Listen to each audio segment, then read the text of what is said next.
շրջանառում, որպեսզի արգելքը պատգամավորների վրա չտարածվի։ Ինչի համար են անում։ Ուղղակի քաղաքական պատճառով ավելի խիստ պատժելու։ Այստեղ հանրային պաշտպանը ասում է, թե վկայի վրա կարող է ազդեցություն ունենալ։ Երբեք կա այդպիսի վկա։ Վարդան Ղուկասյանը անհատակության մեջ է։ Տեսակցությունների վրա արգելք կա։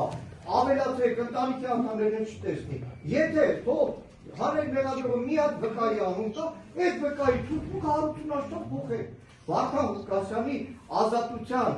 մակարդակի հետ կապ չունի վկայի ազդեցություն։ Նույն այս հակակոռուպցիոն դատարանում արդեն 3 տարուց ավել գործ է քննվում, որի մասին 100 անգամ ազգային ժողովում խոսել է։ 170 քանի վկայի անվան տա, պատճառաբանելով որ 170 քանի վկական զինվորականներ կեսը Հայաստանում չեն, 3 տարի Արցախի պաշտպանության բանակի հրամանատարի պահում էին անազատության մեջ, էլի նույն պատճառով, որտեղ Նիկոլ Փաշինյանը նրան կարգել է որպես մեղադրյալ։ Եվ այս առումով որևէ խափանամիջոց սահմանափակում չի մտցնում, իսկ պատգամավորների երաշխավորությունը ամենը սպիտակցում է խոսքի արժեք։ Եվ այս առումով այն պատասխանատվությունը բարոյական քաղաքավոր ունի Վարդան Ղուկասյանը գյումրեցիների առաջ եւս միացնում ենք մեր անհատական որպես պատգամավոր, որպես կուսակցության անդամ, Հայաստանի ամենամեծ ընդդիմադիր խմբակցության անդամ, այդ ամբողջ պատասխանատվությունը որպեսզի գիտեք իրականում շատ կարճ ասեմ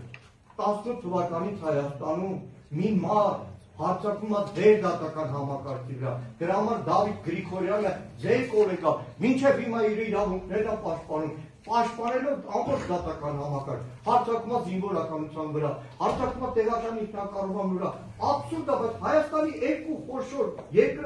երրորդ քաղաքների քաղաքապետերը քաղաքական նպատակով անազատության մեջ են հայտնվում։ Դա հանուն մեր երեխեքի ապագայի կտրենք ես միտը, ասենք որ չէ, կարան որոշում կայացնենք, կոնկրետ Վարդան Ղուկասյանի խափանող միջոցը փոխելու համար։